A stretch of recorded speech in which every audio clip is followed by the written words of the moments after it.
नमस्कार दोस्तों, मेरा नाम है राहुल। आप देख रहे हैं न्यूज़ अड्डा सच आप तक। आज मैं ऐसी घटना आपको बताने जा रहा हूं जो आप पिछले 3-4 दिनों में अपने इंस्टाग्राम, फेसबुक और इत्यादि जो प्लेटफॉर्म के माध्यम से आप देख रहे हैं, उसमें क्या रहा, क्या हुआ, क्या मनीषा को इंसाफ मिला। ये जो घटना है वो 11 अगस्त की है। हरियाणा के एक भिवानी गाँव है, हरियाणा में एक भिवानी और डाड़ी लक्ष्मण एक गांव है। वहाँ पे सब कुछ सामान्य चल रहा था। सामान्य चलने के बाद ही 18 साल की मनीषा, जो हाल ही में जिसने इंटर की अपनी परीक्षा पास करने के बाद इंटर पास की, इंटर पास करने के बाद उसे पता चला बीएससी नर्सिंग में फॉर्म निकले हैं। तो बीएससी नर्सिंग का फॉर्म भरने के लिए लड़की को उसकी पूरी जानकारी करने के लिए उसने अपने पिता के पास फ़ोन किया और अपने पिता से बताया। उसके करीबन शाम के 6:26 पर लड़की ने अपने पिता से बताया कि मैं बीएससी नर्सिंग के फॉर्म निकले हैं, उसकी जानकारी लेने के लिए अपने स्कूल आई हुई हूँ। उसके तुरंत बाद लड़की का फ़ोन कट गया। कटने के बाद जैसे ही उसके पिता ने दोबारा फ़ोन करने की कोशिश की तो लड़की का फ़ोन स्विच ऑफ आया। एक पिता के मन में असमंजस की एक भावना उत्पन्न हुई कि लड़की से अभी मेरी बात हो रही थी, उसके बाद लड़की का फ़ोन कैसे स्विच ऑफ आने लगा। उसके पिता ने बार बार फ़ोन किया, फ़ोन स्विच ऑफ आया। उसके पिता तुरंत घर से निकलकर कॉलेज के लिए निकलते हैं और कॉलेज में जाकर पहुंचते हैं। वहाँ पे पता करते हैं कि मेरी लड़की यहाँ पे आई थी, वो कहाँ है। वहाँ के स्कूल के स्टाफ ने बताया कि आपकी लड़की यहाँ पे नहीं आई है और यहाँ पे आई थी तो वो अपने समय से जा चुकी है। उसके बाद पिता ने कोई वक्त ना जाया करते हुए 112 पे फ़ोन किया। 112 पे फ़ोन करने के बाद तुरंत पुलिस आती है। पुलिस ने संज्ञान लिया। पुलिस ने कहा कि आपकी लड़की कहीं घूमने चली गई होगी, कहीं पिकनिक बनाने चली गई होगी, और इस तरह की भाषा का प्रयोग किया कि उसके पिता को बहुत ही कठोर शब्दों के साथ पुलिस ने बातचीत की। यहाँ तक उसके सामने कह दिया गया कि किसी के साथ भाग गई होगी। यह सब घटना पुलिस के सामने, पुलिस ने कोई भी कार्रवाई नहीं की। उसके पिता को वहाँ से वापस कर दिया गया। उसके बाद की घटना आप जानते हैं। सुबह जैसे ही एक किसान एक खेत में पहुंचता है, वो लड़की को देखता है कि वो एक खेत में पड़ी है जिसका चेहरे पर तेज़ाब डाल दिया गया।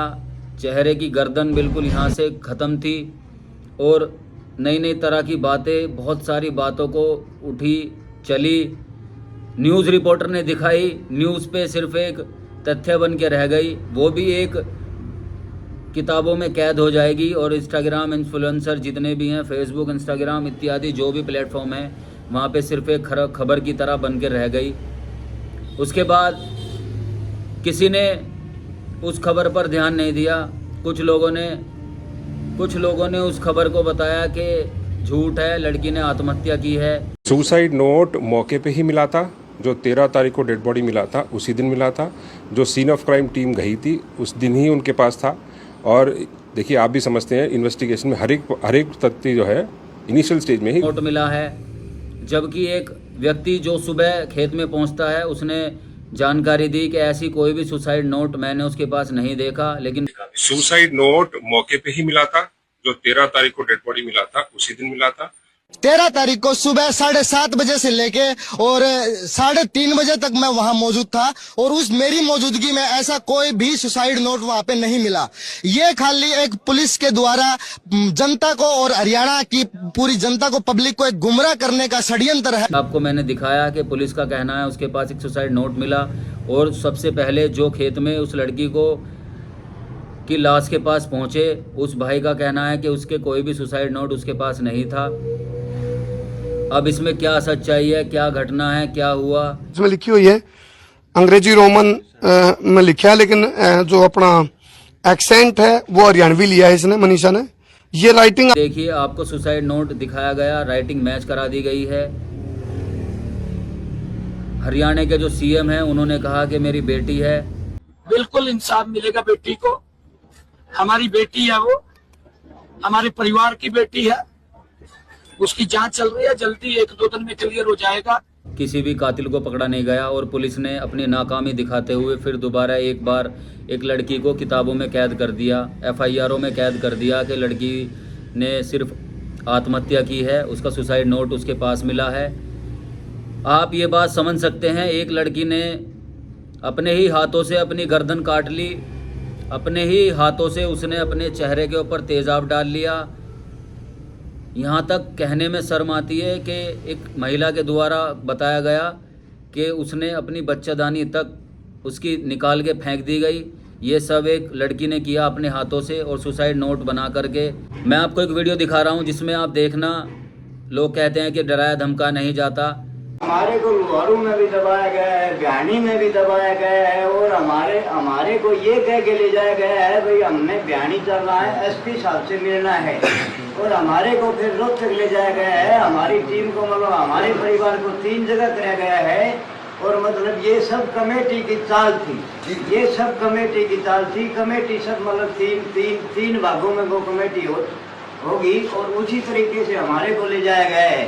3 भागों में मतलब हमारा परिवार बांट दिया, कोई इधर कर दिया, कोई किधर कर दिया। हमारे को तो सोचने का टाइम ही नहीं। वीडियो देख ली, आप इस बात से अंदाज़ा लगा सकते हैं। खुद लड़की के पिता, उनके बाबा ये बात कह रहे हैं कि हमें डराया धमकाया जा गया, अलग अलग जगह हमें कैद किया गया और कमेटी ने षड्यंत्र रचकर हमारे साथ इस घटना को अंजाम दिया जा रहा है।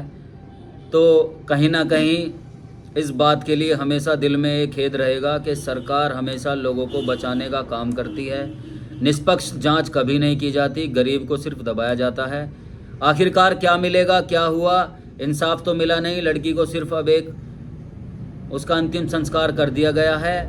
इसके ही साथ ये खबर भी सिर्फ अब अखबारों में सुर्खियां बनकर रह गई। आखिर कब तक ये सरकारें आती जाती रही हैं, आखिर कब तक ऐसे मुजरिमों को बचाने के लिए काम करते रहेंगे। कोई भी खबर सिर्फ 10 या 15 दिन सुर्खियों में बनी रही, फिर वो अखबारों में दब के रह गई। ऐसा ही इस लड़की के साथ हुआ। मैं ऐसी सरकारों को धिक्कारता हूँ। मैं किसी सरकार को ब्लेम नहीं कर रहा, लेकिन मैं ऐसी सब सरकारों को धिक्कारता हूँ जो मुजरिम को बचाने का काम करती हैं।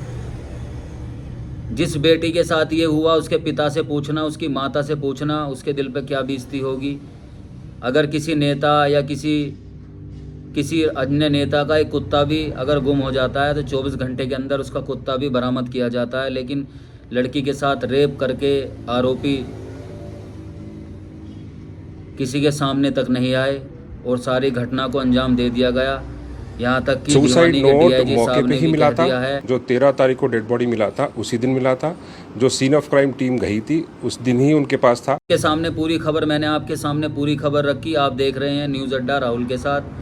सच आप तक, हर एक सच आप तक पहुंचता रहेगा। ऐसे ही हर एक सच पे मैं आवाज़ उठाता रहूँगा और आपको अवगत कराता रहूँगा कि सच और झूठ क्या है।